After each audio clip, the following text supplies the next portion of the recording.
warahmatullahi wabarakatuh. Perkenalkan, nama saya Munira Kaimudin dengan NIM A501222033. Perkenalkan, saya Juniadi dengan NIM A501233031. Perkenalkan, nama saya Resri Lizariswanti dengan NIM A501230011. Saya Rajab Nurdin dengan NIM A501023. Assalamualaikum warahmatullahi wabarakatuh. Perkenalkan, nama saya Hidya Aulia Lazim dengan stambuk A501222066. Perkenalkan, nama saya Samsyana dengan NIM A501222082. Kelompok kami membahas materi tentang hak dan kewajiban. Hak adalah sesuatu yang menjadi milik kita dan penggunaannya tergantung diri kita sendiri. Sedangkan kewajiban adalah sesuatu yang harus dilakukan dengan penuh rasa tanggung jawab atau pembatasan atau beban yang timbul karena hubungan antar sesama atau antar negara.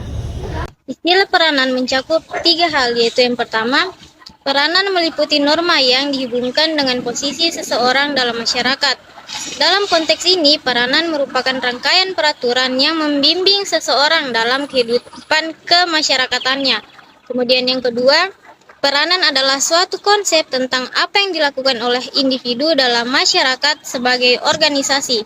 Kemudian yang ketiga, peranan dapat juga dikatakan sebagai perilaku individu yang penting bagi struktur sosial masyarakat. Dari pengertian di atas tersirat suatu makna bahwa hak dan kewajiban warga negara itu timbul atau bersumber dari negara. Maksudnya, negaralah yang memberikan ataupun membebankan hak dan kewajiban itu kepada warganya. Saya akan membahas hak dan kewajiban warga negara dalam Undang-Undang Dasar 1945, yaitu yang pertama, hak warga negara dalam pasal 27 ayat 2 yang berbunyi setiap warga negara berhak atas pekerjaan dan penghidupan yang layak bagi kemanusiaan. Yang kedua, hak warga negara pasal 28A yang berbunyi setiap orang berhak atas hidup serta mempertahankan kehidupannya. Yang ketiga, hak warga negara menurut pasal 28B. Berdasarkan pasal 28B ayat 1, warga negara berhak untuk membentuk keluarga melalui perkawinan yang sah. Serta pada ayat 2 berisi hak kelangsungan hidup yang berbunyi setiap anak berhak atas kelangsungan hidup, tumbuh dan berkembang. Yang keempat, hak warga negara menurut pasal 28C.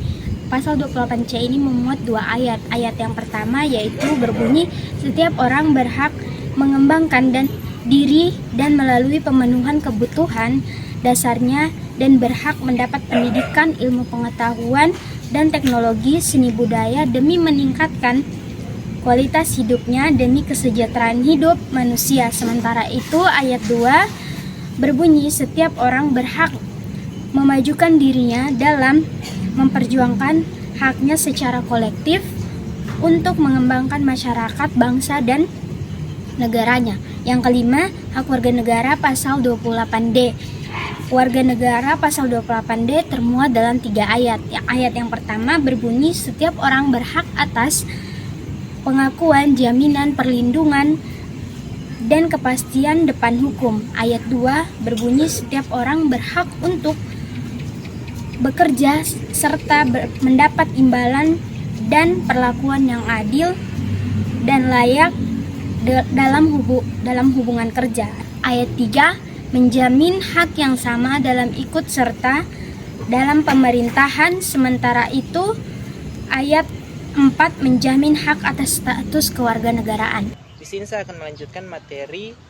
Poin ke-6 itu ada hak warga negara menurut pasal 28E pada ayat 1, membahas tentang hak setiap warga negara untuk memilih dan memeluk agamanya masing-masing tanpa paksaan, memilih pekerjaan, memilih kewarganegaraan, serta memilih tempat tinggal di wilayah negara.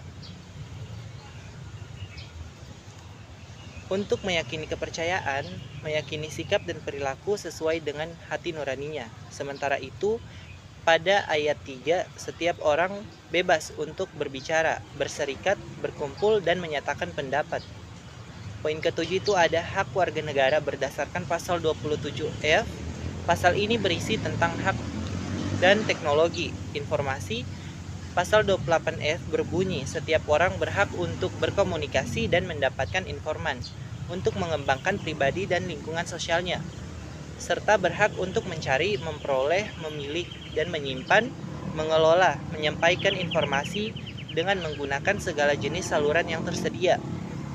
Yang kedelapan, ada hak warga negara dalam pasal 28G, memuat perlindungan pemerintah dan negara atas hak setiap orang untuk mendapatkan izinnya, dan berkeluarga atas harta yang ada di bawahnya, berhak atas keamanan dan kebebasan dari ancaman warga negara, juga berhak mendapatkan suaka dari negara lain.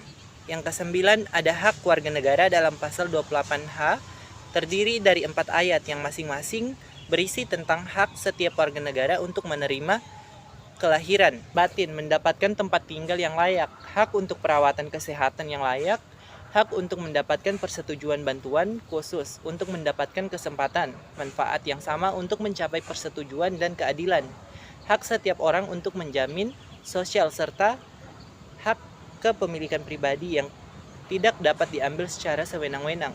Yang ke-10, ada hak warga negara menurut pasal 281. Pasal 281 ayat 1 berisi hak untuk diakui sebagai pribadi di hadapan hukum dan hak untuk tidak ditunat atas dasar hukum yang berlaku. Surut adalah hak asasi manusia yang tidak dapat dikurangi dalam keadaan apapun. Ayat 2, untuk memberikan hak untuk kebebasan dari diskriminasi serta mendapatkan perlindungan dari tindakan diskriminatif. Hak warga negara berdasarkan pasal 29 menjelaskan bahwa setiap warga negara berhak beribadah sesuai dengan agama dan kepercayaannya masing-masing. Yang ke-12, hak warga negara menurut pasal 31. Pada pasal ini, warga negara berhak untuk mendapatkan pendidikan, sementara itu penyelenggara pendidikan dasar dijamin dan dibiayai oleh negara. Yang ke-13, hak warga negara berdasarkan pasal 33. Pasal 33 terdiri dari 3 ayat yang berisi ketentuan perekonomian disusun sebagai usaha bersama berdasarkan asas kekeluargaan. Yang ke-14, hak warga negara dan pasal 34 dijelaskan negara menjamin semua fakir miskin dan anak-anak terlantar. Warga negara juga berhak mendapat pelayanan kesehatan yang layak yang diselenggarakan oleh pemerintah. Baik, bismillah, assalamualaikum warahmatullahi wabarakatuh. Sebelumnya, perkenalkan saya Sulfikra dengan akhiran NIM 063, yang mana akan menjelaskan kesimpulan materi dari kelompok kami, yaitu kelompok 6, bahwa hak dan kewajiban saling terkait dan juga berperan penting dalam mengatur interaksi manusia di berbagai aspek kehidupan.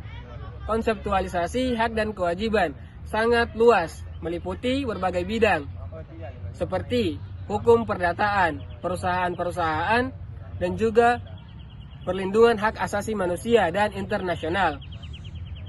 Pentingnya pengetahuan dan kompetensi dalam memahami hak dan kewajiban, karena membantu mengurangi konflik dan memperkuat hubungan positif.